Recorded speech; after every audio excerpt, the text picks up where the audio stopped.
जो भर्ती के लिए अपनी जायज मांग को लेकर शांतिपूर्वक तरीके से आंदोलन कर रहा था। भाई क्या गलत बात कर रहा था? वो अपने अधिकार की ही लड़ाई लड़ रहा था ना। आप लोगों ने वैकेंसीज निकाली क्योंकि शिक्षकों की जरूरत है बिहार में, और लाखों लाखों की संख्या में ये जरूरत है। तो भैया जब जरूरत है तो आप बहाली क्यों नहीं कर रहे? सीटेट बीटेट के जितने भी अभ्यर्थी हैं वो आज सड़क पर हैं, क्यों है भैया? आपने वैकेंसी निकाली और सालों से सिलेक्शन होने के बावजूद आज कर रहे हैं, कल कर रहे हैं, अब निकालेंगे, अगले महीने निकालेंगे। क्यों इस बात को लटकाया जा रहा है भैया? क्या कोई बैकडोर से, क्या कोई भ्रष्टाचार की योजना तैयार की जा रही है इनकी नियुक्तियों को लेकर, इनकी भर्तियों को लेकर?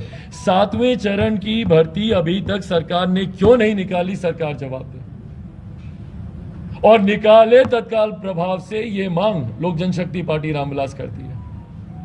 भाई आप लोगों ने शिक्षक से लेकर छात्रों तक का बुरा हाल कर रखा है। मगध विश्वविद्यालय गए थे अभी 15 दिन पहले, 15-20 दिन पहले, जब हम पिछली बार हम आए थे, वहां पर छात्र धरने पर बैठे हुए। भैया समय पर आप कोर्स पूरा नहीं करते। 3 साल का कोर्स 5-5, 6-6 साल तक चलता है। क्या अराजक माहौल है भैया। शिक्षक सड़क पर है, छात्र सड़क पर है, और मुख्यमंत्री बिजी है अपनी कुर्सी को बचाने के लिए। शिक्षा मंत्री बिजी है अपनी खाने की दावतों में जाने के लिए। इन लोगों के पास फुर्सत नहीं है बैठ के कि भैया जो प्रदेश के जो ज्वलंत विषय हैं उसको सुलझा लिया जाए, और उसके ऊपर आग में घी डालने का काम करते हैं इनके ऐसे भ्रष्ट अधिकारी। एडीएम पटना के किस बर्बरता से तिरंगे पर और अनिसुर रहमान के ऊपर लाठियां चलाई इनके अधिकारी ने। भाई वो तिरंगा दिखा रहा था, ये वही तिरंगा है जिसको दिखाकर यूक्रेन में रह रहे भारतीय छात्र ने सीमाएं पार की थी। और सिर्फ भारतीय छात्रों ने ही नहीं, दूसरे देशों के भी छात्रों ने तिरंगा दिखाकर एक सुरक्षा का भाव तिरंगे ने दिया था। और वहीं जब तिरंगा बिहार में दिखाया जाता है तो उन पर लाठियां चलती है। क्यों इतनी नफरत है मुख्यमंत्री, क्यों इतनी नफरत है मुख्यमंत्री नीतीश कुमार जी को तिरंगे से? और क्यों तिरंगे के अपमान पर मुख्यमंत्री नीतीश कुमार खामोश है? 24 घंटे के भीतर जिस अधिकारी को बर्खास्त किया जाना था, क्यों नहीं किया गया?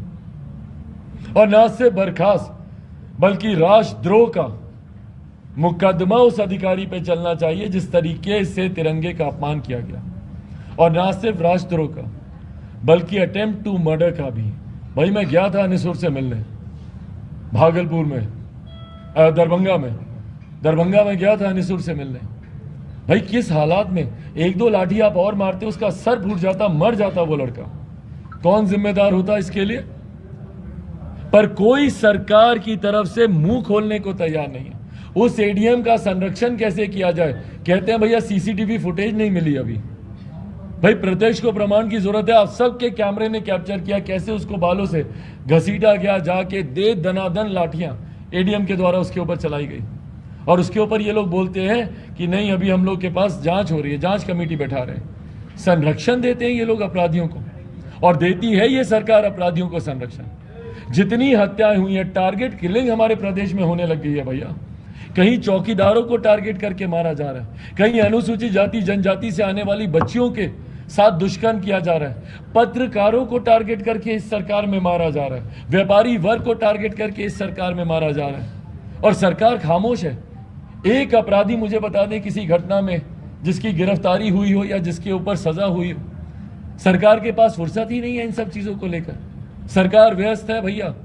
कौन मंत्री बनेगा, कौन मंत्री क्या करेगा, कौन कैसे भ्रष्टाचार करेगा, 7 निश्चय में और भ्रष्टाचारियों को कैसे संरक्षण दें, जो तस्कर उत्पन्न हो गए हैं जहरीली शराब के, उन तस्करों को कैसे संरक्षण मिले, अवैध जहरीली शराब का जो निर्माण बिहार के हर एक प्रखंड में हो रहा है, उन निर्माण करने वाले लोगों को संरक्षण प्रशासन कैसे दे।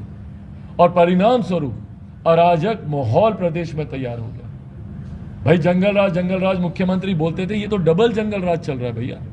ये कौन से कम दोषी हैं अगर ये दूसरे को जंगल राज गिनाते हैं? आज की तारीख में बता दीजिए भैया।